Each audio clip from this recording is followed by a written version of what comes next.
MCQ.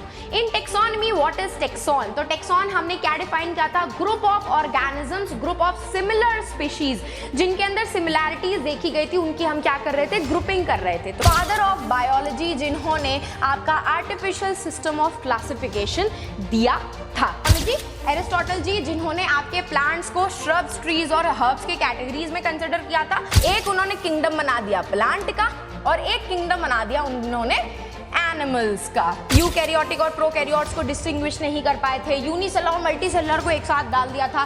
Photosynthesis that is the green algae और non photosynthetic जैसे कि आपकी फंगाई फोटोसिंथेसिस नहीं करती, उसको एक में डाल दिया भाई, प्लांटे में ही डाल दिया।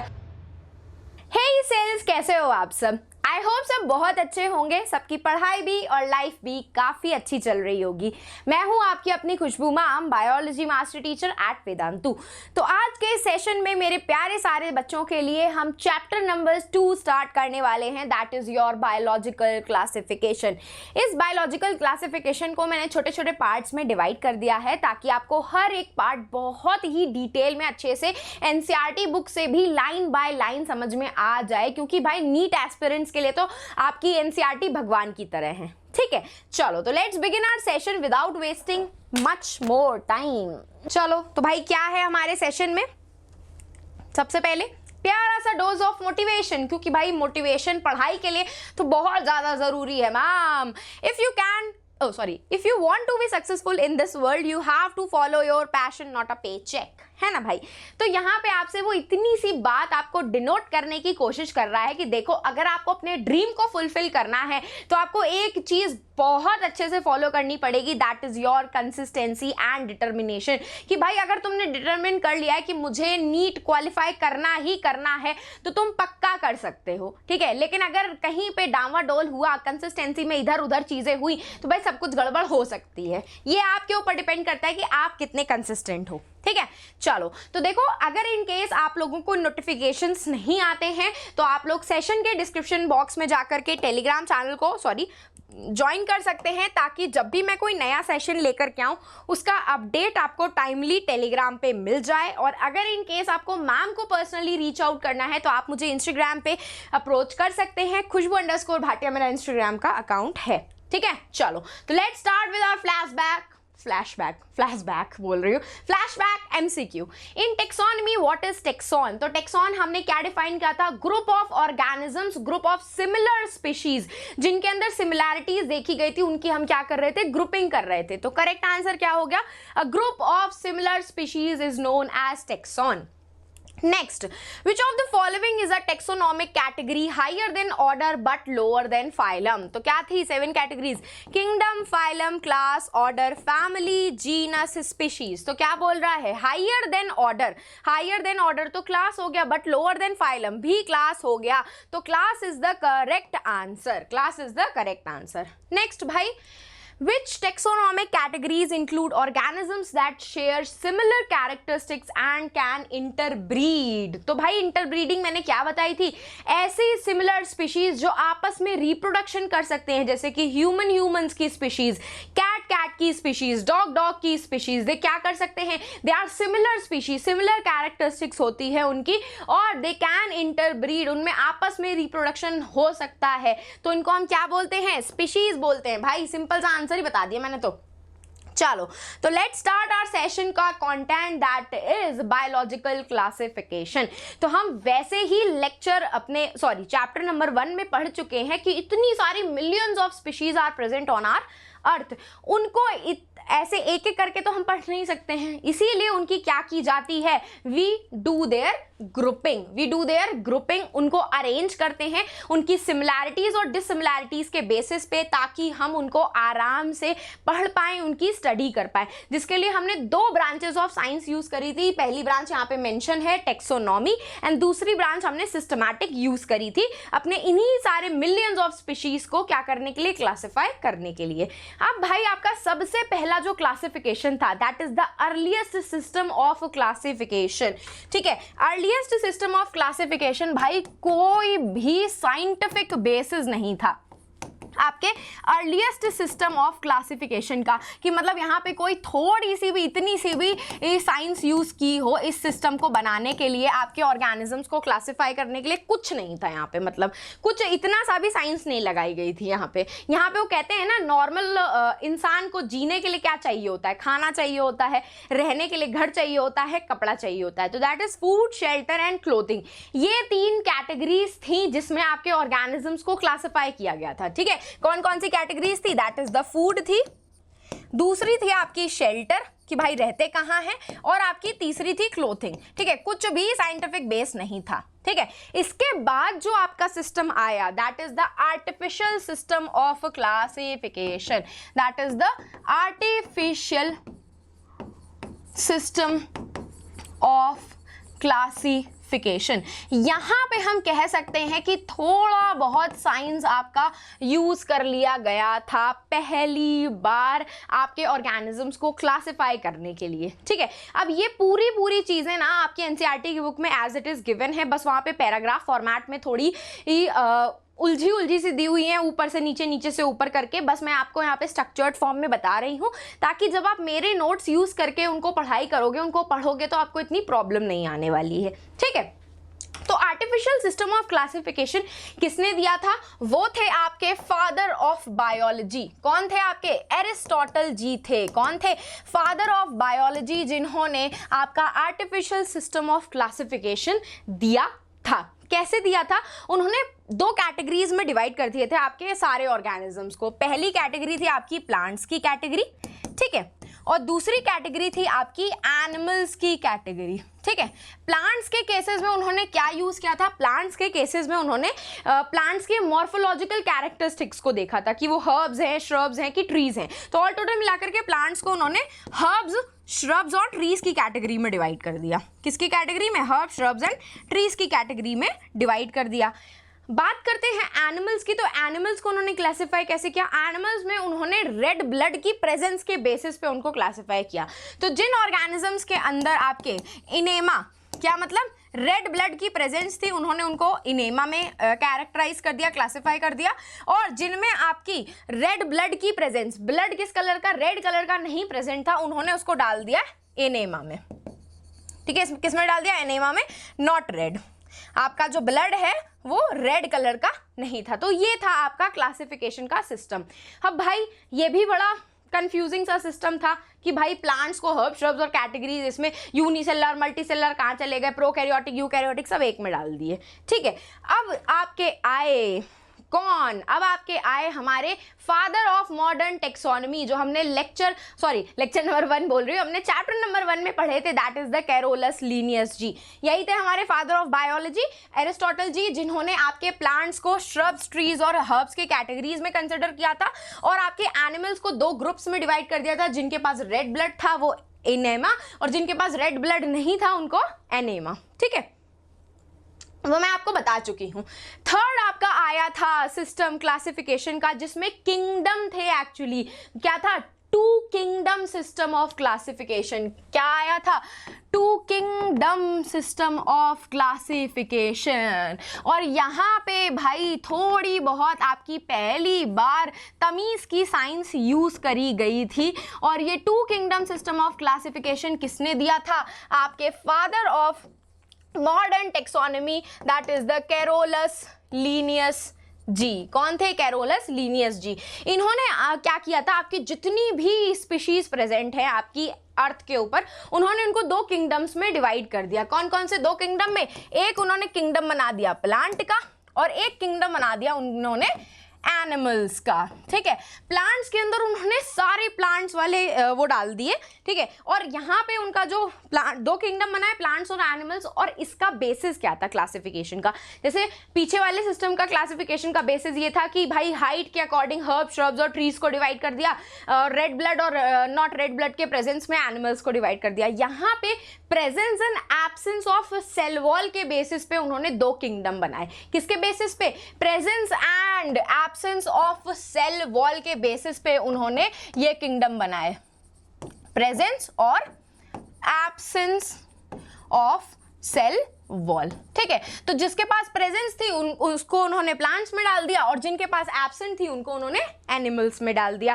प्लांट्स में उन्होंने बैक्टीरिया भी घुसा दिए, ठीक है, बैक्टीरिया भी प्लांट्स में ही डाल दिए। आपके डाइनोफ्लैजिलेट्स भी आपके प्लांट्स की कैटेगरी में ही डाल दिए। भाई डाइनोफ्लैजिलेट्स प्लांट की कैटेगरी में आते हैं। फंगस भी आपके प्लांट्स की कैटेगरीज में डाल दिए और प्लांट्स तो प्लांट्स की कैटेगरी में आ ही रहे थे, ठीक है। ये सब उन्होंने क्या डाल दिए कि इनके अंदर सेल वॉल की प्रेजेंस होती है इसीलिए उनको प्लांट किंगडम में डाल दो, ठीक है।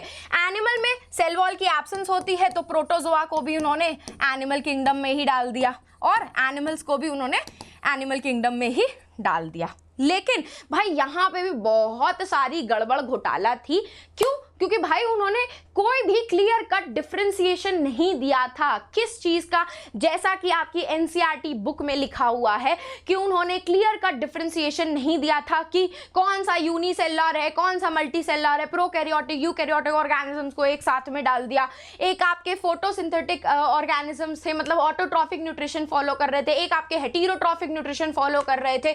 आपके एक में सेल्यूलोज वाली सेल वॉल थी, एक में आपकी काइटिन की सेल वॉल थी, सब उन्होंने एक ही साथ में डाल दिया। तो किसका किसका क्लियर कट डिफरेंशिएशन नहीं था। सबसे पहली चीज, यूनिसेलुलर एंड मल्टीसेलुलर में कोई क्लियर कट डिफरेंशिएशन नहीं था। यूनिसेलुलर में आपके बुक में क्लमाइडोमोनास का एग्जाम्पल दिया हुआ है। यूनिसेलुलर में क्लमाइडोमोनास और मल्टीसेलुलर में स्पाइरोगायरा फिलामेंटस फंगाई जो होती है उसका एग्जाम्पल दिया हुआ है। ये दोनों क्या थे, एक यूनिसेलुलर था एक मल्टीसेलुलर था। सेल वॉल की प्रेजेंस थी लेकिन उठा करके प्लांट में डाल दिए, ठीक है, लेकिन उठा करके प्लांट में डाल दिए। उसके बाद दूसरा क्या था, प्रोकैरियोट्स एंड यूकैरियोट्स के बीच में कोई डिफरेंस उन्होंने नहीं किया, है ना। भाई ऐसा थोड़ी चलेगा, सबको एक ही में थोड़ी डालना है। आपका प्लांट्स क्या थे, यूकैरियोटिक ऑर्गेनिजम्स थे। बैक्टीरिया क्या है, ये तो प्रोकैरियोटिक ऑर्गेनिज्म था। कोई क्लियर का डिफरेंशिएशन नहीं, भाई एक ही में सब डाल दो। प्लांट्स में तुम भी आ जाओ, तुम भी आ जाओ, सब आ जाओ, बस यहाँ पे भंडारा हो रहा है, बढ़िया से आ जाओ बस, ठीक है। तीसरा क्या था, उन्होंने ऑटोट्रॉफिक एंड हेटेरोट्रॉफिक में कोई डिफरेंशिएशन नहीं किया। भाई आपके प्लांट्स क्या है, ऑटोट्रॉफिक है, जबकि फंगस क्या होते हैं, heterotrophic mode of nutrition follow करते हैं। तो इन दोनों में कोई क्लियर कट डिफरेंशिएशन नहीं है। सेल वॉल में कोई भाई उन्होंने सेल वॉल की बेसिस पे ही डिफरेंशिएशन किया, उनकी ग्रुपिंग करी, उनको किंगडम में अलग अलग किया, लेकिन सेल वॉल के अंदर भी उन्होंने क्लियर कट डिफरेंशिएशन नहीं बताया कि आपके प्लांट्स में किसकी सेल वॉल होती है, सेल्यूलोज की सेल वॉल होती है, जबकि फंगस में किसकी सेल वॉल होती है, काइटिन की सेल वॉल होती है। तो भाई काइटिन को भी एक ही सेल वॉल वाले में डाल दिया और सेल्यूलोज वाले को भी एक ही सेल वॉल में डाल दिया।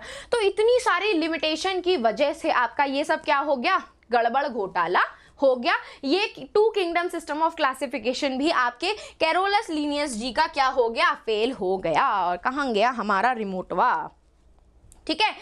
आपके कैरोलस लिनियस जी ने two kingdom system of classification दिया जिसमें उन्होंने प्लांटे और एनिमेलिया में आपके दो सारे स्पीशीज को डिवाइड कर दिया था और कि किसके बेसिस पे किया था, presence and absence of cell wall के बेसिस पे किया था। देखो कौन सा क्राइटेरिया, वो डिस्टिंग्विश नहीं कर पाए थे, यूकैरियोटिक और प्रोकैरियोट्स को डिस्टिंग्विश नहीं कर पाए थे, यूनिसेलुलर और मल्टीसेलुलर को एक साथ डाल दिया था, photosynthesis that is the green algae और नॉन फोटोसिंथेटिक जैसे कि आपकी फंगाई फोटोसिंथेसिस नहीं करती उसको एक में डाल दिया, भाई प्लांटे में ही डाल दिया, ठीक है। तो ये सारी आपकी चीजें जो हैं, आपका ये two kingdom system of classification ठीक से डिस्टिंग्विश नहीं कर पाया था। यही रीजन था कि इसको भाई रिजेक्ट करना पड़ा, ठीक है। ये क्या हुआ, रिजेक्ट हो गया, ठीक है। इसके बाद आया भैया क्या हमारा, इसके बाद आया हमारा three kingdom system of classification, ठीक है। क्या आया, three kingdom system of classification, जहां पे भाई आपके अर्नेस्ट हैकल जी ने कहा कि भैया ऐसे कैसे चलेगा, सारे यूनिसेलुलर ऑर्गेनिजम्स को एक साथ हम नहीं रख सकते हैं, है ना, नहीं रख सकते हैं। तो उन्होंने तीसरा किंगडम बना दिया। प्लांट्स और एनिमेलिया तो ठीक था, लेकिन उन्होंने सारे यूनिसेलुलर ऑर्गेनिज्म को तीसरे किंगडम में डाल दिया और उस किंगडम का नाम क्या था भैया, प्रोटिस्टा। ये दिया था आपके three kingdom of classification Ernst Haeckel ji ने। किसने दिया था, अर्नेस्ट हैकल जी ने दिया था आपका three kingdom system of classification, जहां पे उन्होंने तीन किंगडम्स बनाए, दो तो भाई ऑलरेडी अवेलेबल थे, दैट इज द प्लांटे, ठीक है। दूसरा कौन सा था, एनिमेलिया, ये आपके अवेलेबल ही थे पहले से ही, ठीक थे, जो आपके बताए गए थे, ठीक है। तीसरा उन्होंने ऐड किया आपका प्रोटिस्टा, क्या ऐड किया, प्रोटिस्टा, जिसमें उन्होंने जितने भी यूनिसेल्युलर ऑर्गेनिजम्स थे सब उठा करके डाल दिए, ठीक है। क्या उठा कर डाल दिए, यूनिसेलुलर, इसमें तो मल्टीसेलुलर है, इसमें उठा करके सारे यूनिसेल्युलर उन्होंने उठा करके डाल दिए। लेकिन फिर यहाँ पे गड़बड़ हो गई। क्या गड़बड़ हो गई, गड़बड़ ये हुई कि भाई यहाँ पे यूनिसेलुलर प्रोकैरियोटिक ऑर्गेनिजम्स भी आ रहे हैं जैसे कि बैक्टीरिया, और यूनिसेलुलर यूकैरियोटिक ऑर्गेनिजम्स भी आ रहे हैं आपके यहाँ पे जैसे कि अमीबा हो गया आपका, ठीक है। तो अब हमारे एक और प्यारे से साइंटिस्ट जी आए जिन्होंने दिया 4 किंगडम सिस्टम ऑफ क्लासिफिकेशन, जिन्होंने दिया 4 किंगडम सिस्टम ऑफ क्लासिफिकेशन, और वो हमारे कौन थे, कोपलैंड जी थे। कौन थे हमारे, कोपलैंड जी थे, जिन्होंने आपका ये 4 किंगडम सिस्टम ऑफ क्लासिफिकेशन दिया। उन्होंने क्या किया, उन्होंने जितने भी प्रोकैरियोटिक ऑर्गेनिजम्स थे, ठीक है, प्लांट्स तो था ही आपका, प्लांटे में रहा, ठीक है, एनिमेलिया में रहा, ठीक है, प्रोटिस्टा वाला तो सही ही था, उसको कोई छेड़छाड़ नहीं करी गई उसके साथ, ठीक है। चौथा उन्होंने ऐड किया मोनेरा, जिसमें उन्होंने सारे क्या कर दिए, प्रोकैरियोटिक ऑर्गेनिजम्स डाल दिए। तो ये 4 kingdom system of classification prokaryotes और यूकैरियोट्स में डिफरेंशिएट करता है, ठीक है, कि प्रोकैरियोट्स जितने भी ऑर्गेनिजम्स होंगे वो सब आपके मोनेरा में आएंगे, और जितने भी यूनिसेल्युलर ऑर्गेनिज्म होंगे वो प्रोटिस्टा में आएंगे, एनिमल्स आपके एनिमेलिया में आएंगे, प्लांट्स आपके प्लांटे में आएंगे। अब यहां से एक क्वेश्चन बनता है कि मैम आपने बोला कि यूनिसेल्युलर ऑर्गेनिज्म प्रोटिस्टा में आ रहा है और प्रोकैरियोटिक ऑर्गेनिज्म मोनेरा में आ रहा है। भाई प्रोकैरियोटिक ऑर्गेनिज्म तो ऑलरेडी यूनिसेल्युलर ही हो गए, तो यूनिसेल्युलर यूकैरियोटिक ऑर्गेनिज्म कहाँ चले गए? तो यूनिसेल्युलर यूकैरियोटिक ऑर्गेनिजम्स जो होते हैं, यूनिसेल्युलर यूकैरियोटिक बोल रही हूँ, वो सिर्फ और सिर्फ आपके प्रोटिस्टा में आते हैं। यहां से आपका क्वेश्चन बनता है कि in which of the following kingdom आपका यूनिसेलुलर यूकैरियोटिक ऑर्गेनिजम्स के लिए होता है, या फिर उसका एग्जाम्पल देकर के वो आपसे पूछ लेंगे। तो correct answer is protista. Protista आपका वो किंगडम है जहां पे आपके यूनिसेलुलर यूकैरियोटिक ऑर्गेनिजम्स आते हैं, ठीक है, ठीक है।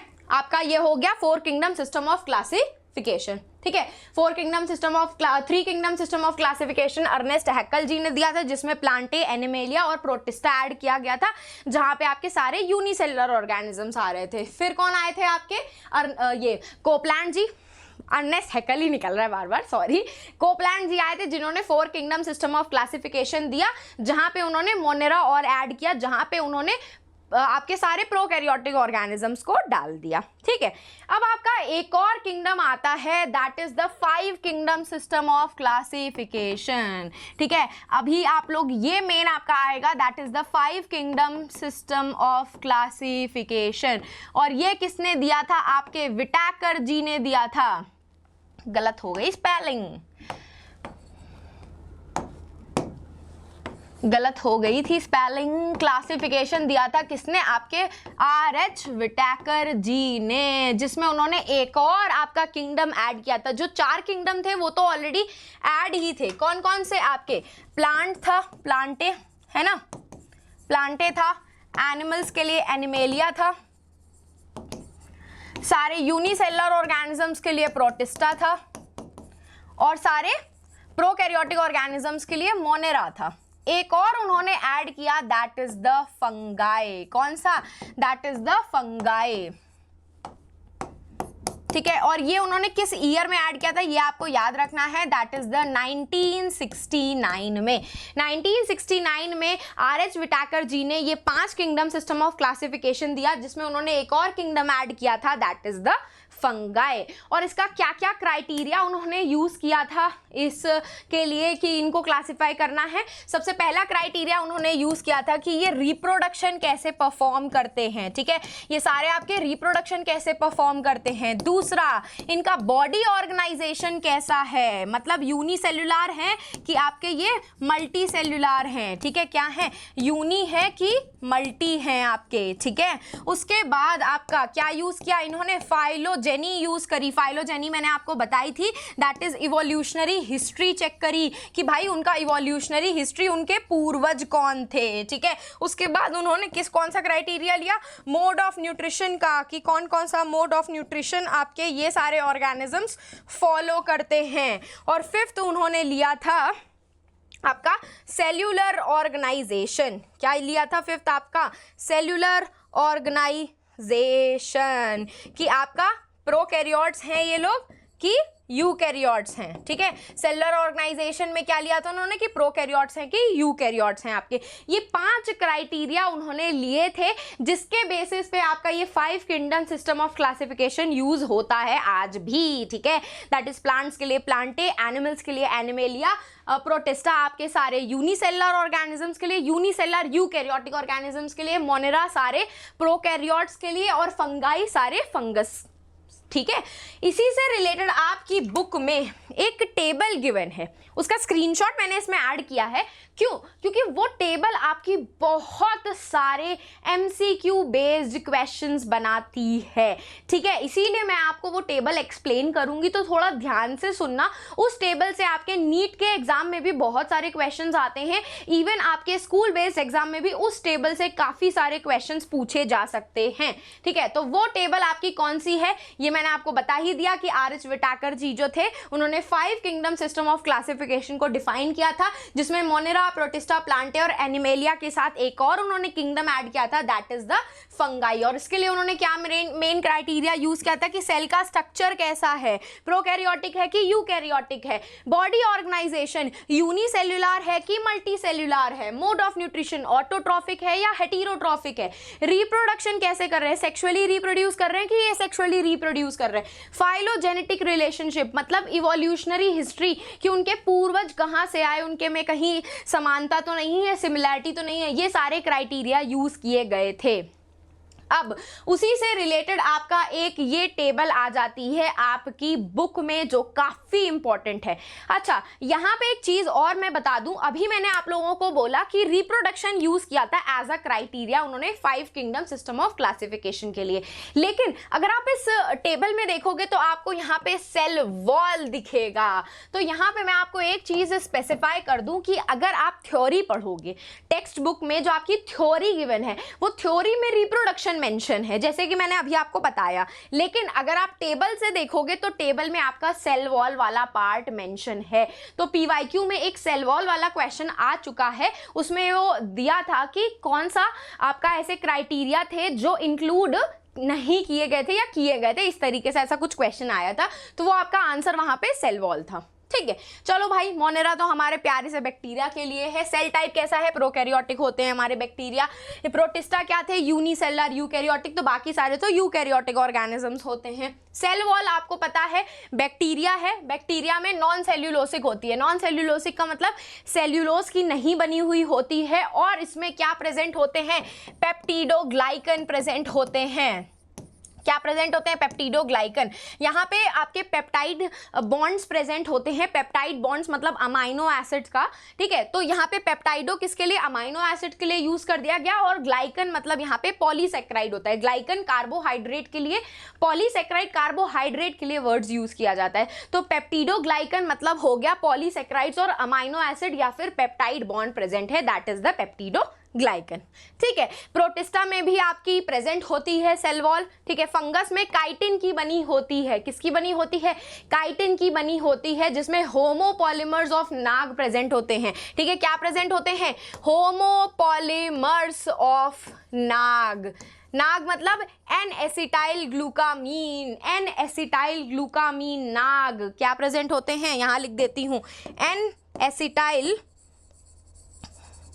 ग्लूकामीन, ठीक है। इसके होमोपॉलीमर्स प्रेजेंट होते हैं काइटिन में। और अगर आप टेक्स्ट बुक में पढ़ोगे, टेक्स्ट बुक में जो पैराग्राफ लिखे हुए हैं उसमें एक और वर्ड मेंशन है काइटिन के साथ कि कुछ बहुत फ्यू पॉलीसेक्राइड्स भी इनमें प्रेजेंट होते हैं, जो इसमें नहीं मेंशन है लेकिन होते हैं आपके, ठीक है। बाकी प्लांटे में तो सेल्यूलोज की ही होती है और एनिमल्स में तो सेल वॉल होती ही नहीं, ठीक है। उसके बाद न्यूक्लियर मेम्ब्रेन, आप सब लोगों ने 9th क्लास में ही पढ़ा है कि मोनेरा में, बैक्टीरिया में आपकी क्या होती है, न्यूक्लियर मेम्ब्रेन एब्सेंट होती है, जबकि प्रोटिस्टा यूकैरियोटिक है तो यूकैरियोट्स में तो आपके प्रेजेंट होती ही होती है न्यूक्लियर मेम्ब्रेन। बॉडी ऑर्गेनाइजेशन मतलब सेल्स, कितने सेल्स प्रेजेंट हैं, तो ये क्या हो गए, ये भी यूनिसेल्युलर हो गया, ये भी यूनिसेल्युलर हो गए, बाकी सब आपके मल्टी सेल्युलर होते हैं, फंगस, प्लांट्स और एनिमल्स आपके। दूसरी चीज आपको यहाँ पे ये याद रखनी है कि लूज टिश्यूज होते हैं, टिश्यू का जो ऑर्गन का सिस्टम, टिश्यू का जो सिस्टम है वो आपके टिश्यू का, सिर्फ टिश्यू की बात करूं तो प्लांट और एनिमल्स में प्रेजेंट है, और अगर ऑर्गन सिस्टम की बात करूं तो ऑर्गन सिस्टम सिर्फ और सिर्फ एनिमल्स में प्रेजेंट होता है। यहां पे लूज टिश्यू लिखा हुआ है लेकिन प्रॉपर टिश्यूज नहीं होते, ऐसे हवा में धागेदार टिश्यूज होते हैं, जैसे कि आपके हाइफे और माइसीलियम। फंगस में क्या प्रेजेंट होती है, हाइफे और माइसीलियम, वही आपके लूज टिश्यूज बनाते हैं आपके फंगस में, या फिर पूरा टिश्यू का सिस्टम प्रॉपरली नहीं डिफाइंड होता है आपके फंगस में। Mode of nutrition, mode of nutrition animals की बात करें तो हम 10th क्लास में पढ़ चुके हैं, हेटेरोट्रॉफिक न्यूट्रिशन फॉलो करते हैं, जो कि आपका होलोजोइक हो सकता है। होलोजोइक का मतलब हम सॉलिड खाना खाते हैं, हेटेरोट्रॉफ का मतलब क्या होता है, जो अपना खाना खुद नहीं बना सकते। खुद नहीं बनाने का मतलब ये नहीं होता है कि किचन में जाकर के तुम खाना बना रहे हो या हमारी मम्मी छोले भटूरे या राजमा चावल बना रही है, खाना बनाना उसे नहीं खाते हैं। खाना बनाने का मतलब ये है कि अगर मैं तुम्हें अभी धूप में खड़ा कर दूं, सनलाइट दे दूं, कार्बन डाइऑक्साइड तुम इनहेल कर नहीं सकते हो तो तुम बाहर छोड़ते हो, क्या तुम कार्बन डाइऑक्साइड, पानी और सनलाइट का यूज करके खाना बना सकते हो जैसे प्लांट्स बनाते हैं? नहीं बना सकते हो। इसीलिए वो किचन में जाकर के खाना बनाने को हम ऑटोट्रॉफिक न्यूट्रिशन नहीं बोलते हैं, ठीक है। खाना बनाने का मतलब है कि आप इनऑर्गेनिक मटेरियल का, कार्बन डाइऑक्साइड का, पानी का यूज करके खाना बना रहे हो ऑर्गेनिक फॉर्म में, ग्लूकोज के फॉर्म में, ठीक है। तो हेटेरोट्रॉफिक न्यूट्रिशन में होलोजोइक आ जाते हैं, सैप्रोफिटिक। सैप्रोफिटिक क्या होते हैं, जो डेड और डिकेइंग ऑर्गेनिज्म से अपना न्यूट्रिशन लेते हैं। इससे रिलेटेड आपने 10th क्लास में एक वर्डिंग पढ़ी थी कि सेप्रोफाइट्स वो होते हैं जो बाहर अपना डाइजेशन परफॉर्म करते हैं और फिर न्यूट्रिशन उनसे गेन करते हैं, ठीक है। सॉरी, सेप्रोफाइट्स में क्या होता है, बाहर हमने न्यूट्रिशन को अपना न्यूट्रिशन लिया, डाइजेशन किया बाहर अपनी बॉडी का, और फिर उसको हमने क्या किया, इंजेस्ट कर लिया, एब्जॉर्ब कर लिया। हमारी बॉडी के अंदर ऐसा नहीं होता है कि आप अपना खाना मुंह से बाहर निकाल करके फिर उसको पचा रहे हो, फिर वो खाना अंदर ले रहे हो, ऐसा नहीं होता है। हमारी बॉडी के अंदर ही हमारा डाइजेशन होता है, जबकि सेप्रोफाइट्स में डाइजेशन बॉडी के बाहर रहता है और न्यूट्रिशन वो बाद में उसके एब्जॉर्ब करते हैं, ठीक है। प्लांटे में आपको पता ही है ऑटोट्रॉफिक न्यूट्रिशन फॉलो करते हैं, लेकिन एक एक्सेप्शन भी है आपका, दैट इज द कस्कटा, ठीक है, that is the Cuscuta. Sorry, Cuscuta क्या होता है आपका, एक इंसेक्टिवोरस प्लांट होता है, इसमें क्लोरोफिल की प्रेजेंस नहीं होती है, इसीलिए ये क्या करता है, ऑटोट्रॉफिक न्यूट्रिशन फॉलो नहीं करता, ये इंसेक्ट्स को खा करके आपका न्यूट्रिशन गेन करता। तो कहीं ना कहीं तो भाई ये तो आपके इंसेक्टिवोरस प्लांट्स में, पैरासाइट्स में आ जाते हैं। फंगस क्या होते हैं, सैप्रोफिटिक भी होते हैं, पैरासिटिक भी होते हैं। सैप्रोफिटिक का मतलब डेड और डिकेइंग ऑर्गेनिज्म से अपना न्यूट्रिशन ले रहे होते हैं, और पैरासाइट्स मतलब किसी के साथ रह करके, या कोई पैरासाइट्स मतलब किसी के साथ रह करके उसका न्यूट्रिशन चुराते हैं, ये तो आपने पढ़ाई है। आपके प्रोटिस्टा जो होते हैं आपके, वो फोटोसिंथेटिक भी होते हैं, हेटेरोट्रॉफिक भी होते हैं। फोटोसिंथेटिक का मतलब फोटोसिंथेसिस भी कर रहे हैं, हेटेरोट्रॉफिक का मतलब आपके किसी और ऑर्गेनिजम्स के ऊपर अपने खाने के लिए डिपेंडेंट है, ठीक है। मोनेरा, भाई मोनेरा में इतने तरीके के मैक्सिमम अमाउंट ऑफ न्यूट्रिशन की जो वैरायटी है आपको बैक्टीरियल ग्रुप में, मोनेरल ग्रुप में मिलती है, मोनेरल किंगडम में मिलती है। देख रहे हो, ऑटोट्रॉफिक भी है, कीमोसिंथेटिक भी है। अब यहाँ पे एक चीज आपकी नोट करने वाली है, कीमोसिंथेटिक का मतलब यहाँ पे वो केमिकल्स का यूज करके अपना खाना बना रहे हैं, और कीमोसिंथेटिक आपको सिर्फ और सिर्फ मोनेरा में मिलेगा और कहीं नहीं मिलेगा। देखा आपने किसी में नहीं मिलता है। इसके ऊपर भी क्वेश्चन आ जाता है कि कौन सा ऐसा किंगडम है जिसमें कीमोसिंथेटिक ऑर्गेनिजम्स मिलते हैं, और वो है आपका मोनेरा, ठीक है। फोटोसिंथेटिक भी होते हैं, हेटेरोट्रॉफिक भी होते हैं, सैप्रोफिटिक और पैरासिटिक। हर तरीके के मैक्सिमम मोड ऑफ न्यूट्रिशन जो होता है आपका, सबसे ज्यादा मैक्सिमम वैरायटी जो होती है न्यूट्रिशन की, वो आपको अपने मोनेरा में ही दिखने के लिए मिलेगी। किस में दिखने के लिए मिलेगी, मोनेरा में दिखने के लिए मिलेगी। किस में दिखने के लिए मिलेगी, मोनेरा में दिखने के लिए मिलेगी। अब आपका एक और किंगडम ऑफ क्लासिफिकेशन आता है, that is the 6th kingdom of classification, ठीक है। कौन सा आता है, 6th kingdom of 6 kingdom system of classification, जहां पे आपके 6 किंगडम प्रेजेंट हैं। और ये दिया था आपका कार्ल वूस ने। किसने दिया था? ये आपका कार्ल वूस ने दिया था। स्पेलिंग गलत हो गई, सॉरी। किसने दिया था? आपके कार्ल वूस जी ने दिया था। ठीक है, यहाँ पे आपके वो जो 5 तो थे वही 5 प्रेजेंट है। कलर जरा चेंज कर लेते हैं एक बार। ठीक है, वो 5 तो हैं ही आपके। That is the plants, Plantae है ना, एनिमेलिया, मोनेरा, प्रोटिस्टा, फंगाई, है ना।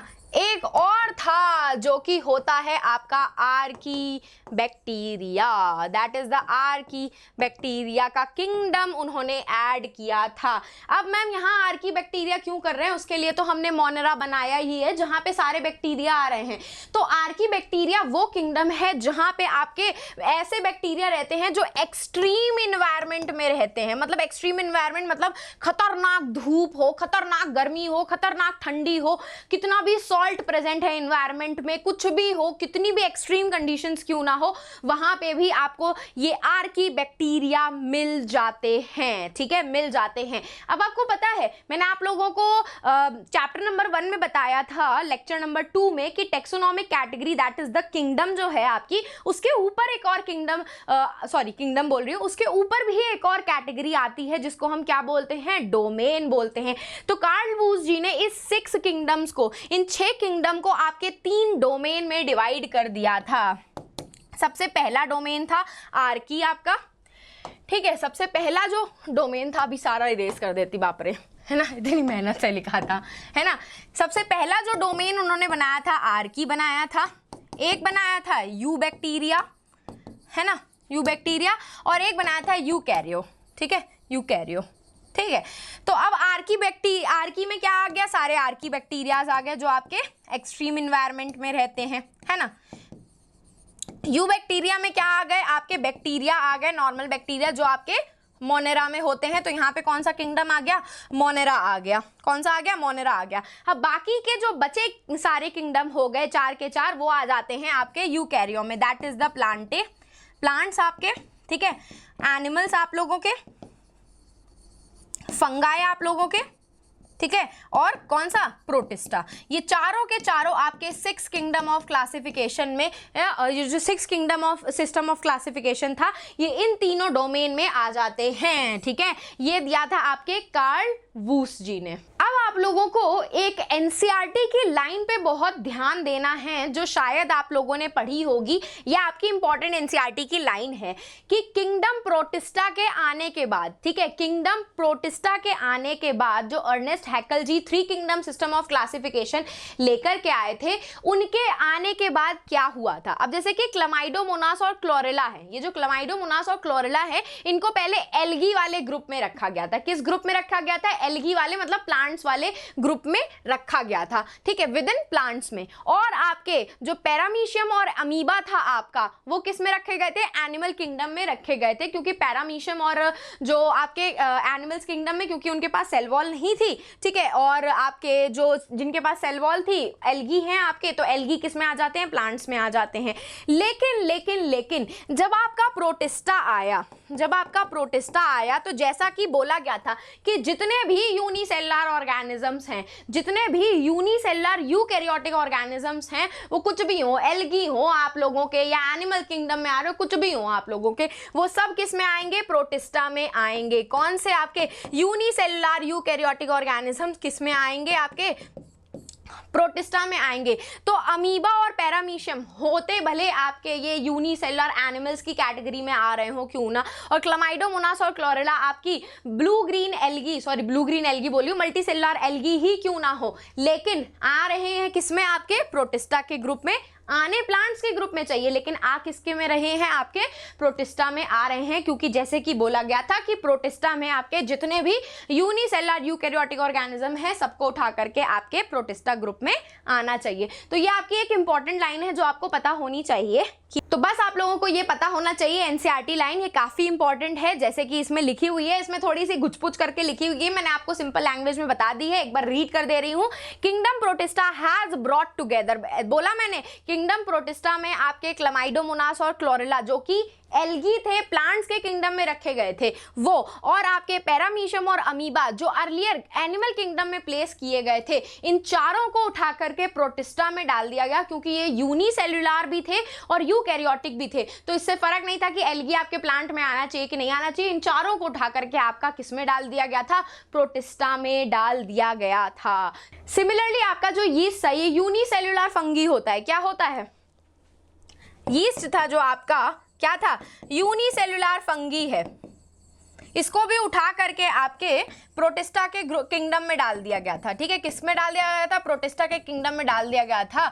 लेकिन है क्या, ये एक फंगाई है, पढ़ेंगे हम इनको फंगाई में ही, लेकिन उठा करके डाल किस में दिया गया था, आपके प्रोटिस्टा में। ये तो थोड़ा बहुत गड़बड़ सड़बड़ हो गया था, लेकिन मैंने आपको बता दिया, ये आपकी इंपॉर्टेंट एनसीईआरटी की लाइन थी।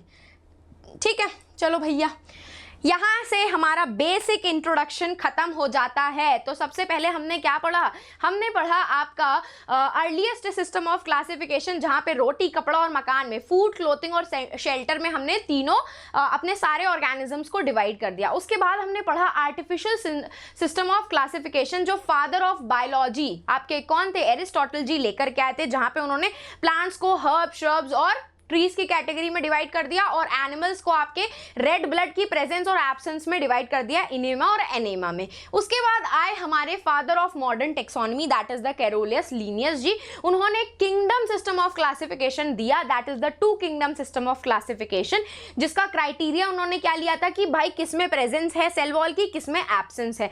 तो उन्होंने प्लांट्स और एनिमल्स के 2 किंगडम बना दिए, प्लांट्स में सारे प्रेजेंस ऑफ सेल वॉल वाले रख दिए, और एनिमल्स में उन्होंने सारे एब्सेंस ऑफ सेल वॉल वाले रख दिए। लेकिन यहां पे भाई गड़बड़ ये हुई कि उन्होंने बैक्टीरिया, डाइनोफ्लैजिलेट्स, फंगस, इन सब को उठा करके प्लांट्स की कैटेगरी में डाल दिया, और प्रॉपरली यूनिसेलुलर और मल्टीसेलुलर को नहीं डिफाइन कर पाए। प्रोकैरियोट्स और यूकैरियोट्स भाई अलग अलग नहीं करे, सब एक ही में डाल दिया उन्होंने। प्रोकैरियोटिक बैक्टीरिया को, यूकैरियोटिक प्लांट्स को एक ही प्लांट की कैटेगरी में डाल दिया। ऐसा कैसे हो सकता है? फोटोसिंथेटिक मोड ऑफ न्यूट्रिशन आपका डिफाइन नहीं कर पाए, प्रॉपरली डिफरेंशिएट नहीं कर पाए, जैसे कि ऑटोट्रॉफिक आपके प्लांट्स होते हैं, हेटेरोट्रॉफिक आपके फंगस होते हैं, सबको उठा करके प्लांट की कैटेगरी में डाल दिया। तो ऐसे कैसे हो सकता है? सेल्यूलोज के बेसिस पे, सेल वॉल के बेसिस पे उन्होंने डिफरेंशिएशन किया, लेकिन सेल वॉल को भी वो ठीक से डिफाइन नहीं कर पाए। क्यों? क्योंकि प्लांट्स में आपका सेल्यूलोज की सेल वॉल होती है, जबकि फंगस में आपकी काइटिन की सेल वॉल होती है, बैक्टीरिया में नॉन सेल्यूलोसिक होती है, पेप्टिडोग्लाइकन प्रेजेंट होता है। तो ये सारी क्राइटेरिया, ये सारे डिफरेंशिएशन वो प्रॉपर ना करने की वजह से उनका ये किंगडम क्लासिफिकेशन जो था, 2 किंगडम ऑफ क्लासिफिकेशन रिजेक्ट कर दिया गया। फिर उसके बाद क्या आया आपका 3 किंगडम ऑफ क्लासिफिकेशन, जो आपके अर्नेस्ट हैकल जी ने दिया कि भाई अब हम लोगों को क्या करना है, सारे यूनिसेलुलर ऑर्गेनिजम्स को अलग कैटेगरी में डालो, अलग किंगडम में डालो। तो उन्होंने प्लांट और एनिमेलिया के साथ एक और किंगडम बना दिया, दैट इज द प्रोटिस्टा आपका, ठीक है, जिसमें उन्होंने सारे यूनिसेलुलर ऑर्गेनिजम्स डाल दिए। लेकिन अभी भी वो डिफरेंशिएट नहीं हो पा रहे थे। कैसे? क्योंकि प्रोकैरियोटिक और यूकैरियोटिक कहां जाएंगे, सारे प्रोकैरियोटिक यूकैरियोटिक प्रोटिस्टा में डाल दिए, नहीं हो सकता था। फिर आए कौन, हमारे कोपलैंड जी। उन्होंने क्या किया, प्रोकैरियोटिक ऑर्गेनिज्म और यूकैरियोटिक ऑर्गेनिज्म को अलग अलग कर दिया। उन्होंने क्या किया, जितने भी प्रोकैरियोटिक ऑर्गेनिजम्स थे वो आपके उठा करके डाल दिए मोनेरा ग्रुप के अंदर, जो उन्होंने बताया था 4 किंगडम ऑफ क्लासिफिकेशन में, ठीक है। फिर उसके बाद आपके क्या आ गए, प्लांट्स में प्लांट आ गए, एनिमेलिया में एनिमल्स आ गए, प्रोटिस्टा में आपके सारे यूनिसेल्युलर आए थे लेकिन यूकैरियोटिक ऑर्गेनिजम्स थे, और मोनेरा में क्या थे, सारे प्रोकैरियोटिक ऑर्गेनिजम्स थे। ये बात आप लोग याद रखना, ठीक है। फिर आया 5 किंगडम सिस्टम ऑफ क्लासिफिकेशन, जो आपके आर.एच. विटेकर जी ने दिया था, जहां पे उन्होंने एक और किंगडम ऐड किया, दैट इज द फंगाई का, जो उन्होंने 1969 में ऐड किया था। और इसके लिए उन्होंने काफी सारी क्राइटेरिया यूज करी, रिप्रोडक्शन की, सेल के स्ट्रक्चर की, बॉडी ऑर्गेनाइजेशन की, मोड ऑफ न्यूट्रिशन की, फाइलोजेनी की, भाई इवोल्यूशनरी हिस्ट्री चेक करी। तो इन सारे क्राइटेरिया के बेसिस पे ये 5 किंगडम सिस्टम ऑफ क्लासिफिकेशन बना। और फिर लास्ट में आया 6 किंगडम सिस्टम ऑफ क्लासिफिकेशन, जो आपके किसने दिया था, कार्ल वूस जी ने, जहां पे उन्होंने ये 5 किंगडम के साथ साथ एक और किंगडम ऐड किया, that is the Archie bacteria का। अब ये भाई आर्की बैक्टीरिया क्या थे आपके, ये वो बैक्टीरिया थे जो एक्सट्रीम कंडीशंस में रहते हैं, जैसे कि हाईली सॉल्ट कंडीशन में, लावा के अंदर, वॉल्केनिक इरप्शंस के अंदर, ग्लेशियर्स के अंदर जिनको उन्होंने उठा करके 3 डोमेन में डिवाइड कर दिया। किसमें? आर्की में आर्की बैक्टीरिया डाल दिया, यू बैक्टीरिया में आपके मोनेरा डाल दिए, सारे मोनेरा वाले ग्रुप डाल दिया आपका किंगडम, और आपका लास्ट में यूकैरियोट जिसमें आपका फंगस आ गया, प्रोटिस्टा आ गया, प्लांट्स आ गए, एनिमल्स आ गए। ये 3 डोमेन आ गए जिसमें उन्होंने ये 6 किंगडम को क्या कर दिया? डिवाइड कर दिया। चलो भैया ये तो पूरा था हम लोगों ने जो पढ़ा। अब हम शुरू करते हैं एनसीईआरटी के क्वेश्चन को कि discuss how classification system has undergone several changes over a period of time. तो इतने सारे मैंने kingdom of classification, 6 kingdom, 5 kingdom, 4 kingdom क्यों बताया आपको? क्योंकि सब में कहीं ना कोई लिमिटेशन था। अगर मैं बात करूं 2 किंगडम सिस्टम ऑफ क्लासिफिकेशन की, तो भाई क्या था आपका? कितनी सारी लिमिटेशंस थी। उन्होंने प्लांट्स के अंदर बैक्टीरिया भी डाल दिए थे, एनिमल्स के अंदर आपके प्रोटोजोआ भी डाल दिए थे, सब डाल दिए थे। तो ये इतनी सारी लिमिटेशंस होने की वजह से वो चेंज हुआ। फिर 3 सिस्टम आया। 3 सिस्टम में आपके प्रोटिस्टा तो आ गए, लेकिन यूकैरियोटिक और प्रोकैरियोटिक डिफरेंशिएट नहीं हो पाए। तो फिर आपका 4 किंगडम सिस्टम ऑफ क्लासिफिकेशन आया। अब बात आती है कि फंगस को किस में डाले, तो फंगस के लिए अलग सिस्टम बनाया गया, फंगस को अलग किंगडम में डाला गया आपका। फिर आते हैं वो वाले बैक्टीरिया जो एक्सट्रीम कंडीशन में रहते हैं, कौन से? Archie bacteria. आर्की बैक्टीरिया के लिए अलग किंगडम बना दिया गया। तो इतने सारे चेंजमेंट आपके इसीलिए हुए, क्यों? क्योंकि भाई आपका दिन पर दिन वो क्या था? लिमिटेशंस इंक्रीज होती जा रही थी। हमारे स्पीशीज इन्वायरमेंट में इतनी सारी इंक्रीज होती जा रही थी, जिनको अलग अलग डिफ्रेंशिएट करना मैंडेटरी बन जाता है। क्योंकि अगर हम उनको अलग अलग मैंडेट नहीं करेंगे, सेपरेट नहीं करेंगे, तो हम उनके बारे में ठीक से इंफॉर्मेशन नहीं कलेक्ट कर पाएंगे, उनको ठीक से स्टडी नहीं कर पाएंगे। तो इसीलिए आपके यूनिसेलुलर को अलग, मल्टीसेलुलर को अलग, प्रोकैरियोटिक को अलग, यूकैरियोटिक्स को अलग, आपके प्लांट्स को अलग, एनिमल्स को अलग, फोटोसिंथेसिस करने वालों को अलग, हेटेरोट्रॉफिक वालों को अलग, सबको अलग अलग किंगडम्स में डिवाइड कर दिया गया, ताकि हम उनके बारे में प्रॉपरली सही नॉलेज गेन कर सकें और उनको अच्छे से स्टडी कर सकें। तो इसीलिए आपके इतने सारे किंगडम ऑफ क्लासिफिकेशन आपके टाइम के साथ क्या होते गए? चेंज होते गए, जैसे जैसे आपकी स्पीशीज इन्वायरमेंट के अंदर डिस्कवर होती गई, एड ऑन होती गई। सिंपल है। चलो भैया ये रहा आपका होमवर्क का क्वेश्चन, जो मुझे आप सब लोग जरूर से जरूर क्या करना है, कमेंट सेक्शन में बताना बिल्कुल भी मत भूलना। एंड जाते जाते क्या करो, टेलीग्राम चैनल को ज्वाइन कर लो, ताकि आपसे कोई भी इंपॉर्टेंट सा अपडेट मिस आउट ना हो जाए। और अगर इन केस आपको मुझे पर्सनली रीच आउट करना है, तो आप मुझे इंस्टाग्राम पे रीच आउट कर सकते हैं। खुशबू_भाटिया मेरा इंस्टाग्राम का अकाउंट है। तो बस क्या करना है, जाते जाते मैम के सेशन को एक प्यारा सा लाइक दे जाना, चैनल को सब्सक्राइब कर जाना, ताकि आपसे कोई भी इंपॉर्टेंट अपडेट मिस आउट ना हो जाए। अब हम फिर मिलेंगे चलते चलते ऐसे ही नेक्स्ट अमेजिंग सेशन में। तो bye guys and take care.